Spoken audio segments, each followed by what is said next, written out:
The act of creation is surrounded by a fog of myths. Myths that creativity comes via inspiration, that original creations break the mold, that they're the products of geniuses, and appear as quickly as electricity can heat a filament.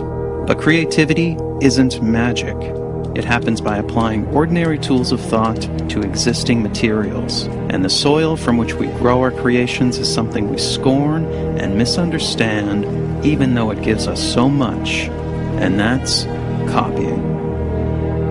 Put simply, copying is how we learn. We can't introduce anything new until we're fluent in the language of our domain, and we do that through emulation. For instance, all artists spend their formative years producing derivative work. Bob Dylan's first album contained 11 cover songs. Richard Pryor began his stand-up career doing a not very good imitation of Bill Cosby.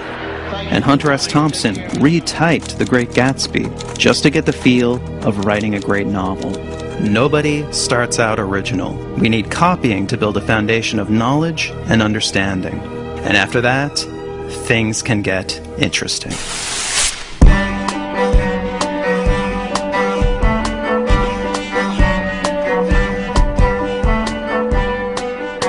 After we've grounded ourselves in the fundamentals through copying, it's then possible to create something new through transformation, taking an idea and creating variations.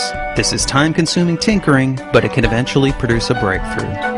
James Watt created a major improvement to the steam engine because he was assigned to repair a Thomas Newcomen steam engine. He then spent 12 years developing his version. Christopher Latham Scholes modeled his typewriter keyboard on a piano. This design slowly evolved over 5 years into the QWERTY layout we still use today. And Thomas Edison didn't invent the light bulb. His first patent was improvement in electric lamps, but he did produce the first commercially viable one after trying 6,000 different materials for the filament. These are all major advances, but they're not original ideas so much as tipping points in a continuous line of invention by many different people. But the most dramatic results can happen when ideas are combined. By connecting ideas together, creative leaps can be made, producing some of history's biggest breakthroughs. Johann Gutenberg's printing press was invented around 1440, but almost all its components had been around for centuries. Henry Ford and the Ford Motor Company didn't invent the assembly line, interchangeable parts, or even the automobile itself, but they combined all these elements in 1908 to produce the first mass-market car, the Model T.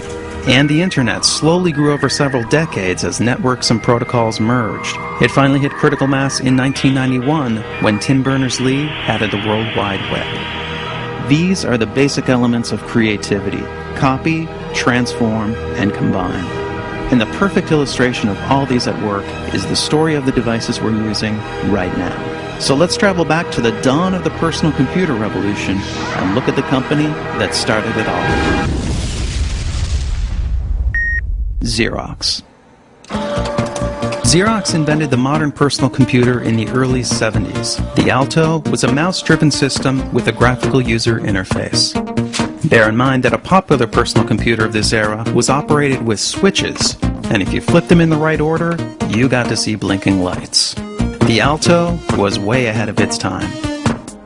Eventually, Apple got a load of the Alto and later released not one, but 2 computers with graphical interfaces, the Lisa and its more successful follow-up, the Macintosh.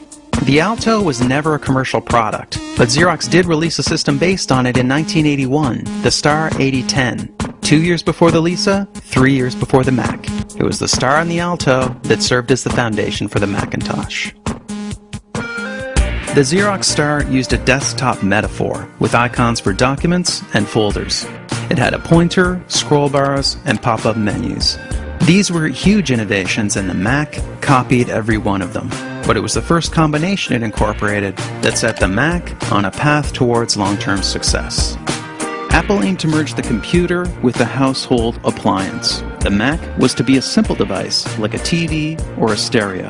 This was unlike the Star, which was intended for professional use and vastly different from the cumbersome command-based systems that dominated the era. The Mac was for the home, and this produced a cascade of transformations. Firstly, Apple removed one of the buttons on the mouse to make its novel pointing device less confusing. Then they added the double click for opening files. The Star used a separate key to open files. The Mac also let you drag icons around and move and resize windows. The Star didn't have drag and drop. You moved and copied files by selecting an icon, pressing a key, then clicking a location. And you resized windows with a menu. The Star and the Alto both featured pop-up menus, but because the location of these would move around the screen, the user had to continually reorient. The Mac introduced the menu bar, which stayed in the same place no matter what you were doing. And the Mac added the trash can to make deleting files more intuitive and less nerve-wracking. And lastly, through compromise and clever engineering, Apple managed to pare the Mac's price down to $2,500. Still pretty expensive, but much cheaper than the $10,000 Lisa or the $17,000 Star. But what started it all was the graphical interface merged with the idea of the computer as household appliance. The Mac is a demonstration of the explosive potential of combinations. The Star and the Alto, on the other hand, are the products of years of elite research and development. They're a testament to the slow power of transformation. But of course, they too contain the work of others. The Alto and the Star are evolutionary branches that lead back to the NLS system, which introduced Windows and the mouse, to Sketchpad, the first interactive drawing application, and even back to the Memex, a concept resembling the modern PC decades before it was possible. The interdependence of our creativity has been obscured by powerful cultural ideas, but technology is now exposing this connectedness. We're struggling legally, ethically, and artistically to deal with these implications, and that's our final episode, Part 4.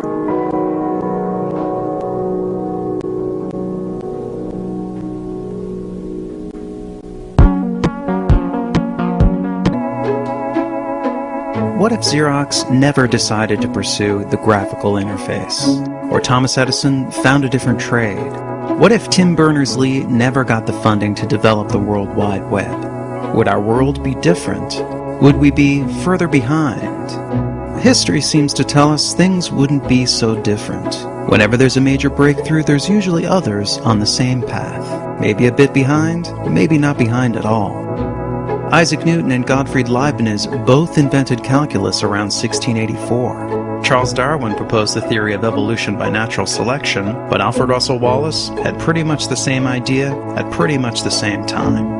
And Alexander Graham Bell and Elisha Gray filed patents for the telephone on the same day. We call this multiple discovery, the same innovation emerging from different places. Science and invention is riddled with it, but it can also happen in the arts. In film, for instance, we had 3 Coco Chanel movies released within 9 months of each other. Around 1999, we had a quartet of sci-fi movies about artificial reality. Even Charlie Kaufman's unusually original film, Synecdoche, New York, bears an uncanny resemblance to Tom McCarthy's novel, Remainder. Both are the stories of men who suddenly become wealthy and start recreating moments of their lives, even going so far as to recreate the recreations. And actually, the video you're watching, was written just before The New Yorker published a Malcolm Gladwell story about Apple, Xerox, and the nature of innovation. We're all building with the same materials. Sometimes by coincidence we get similar results, but sometimes innovations just seem inevitable.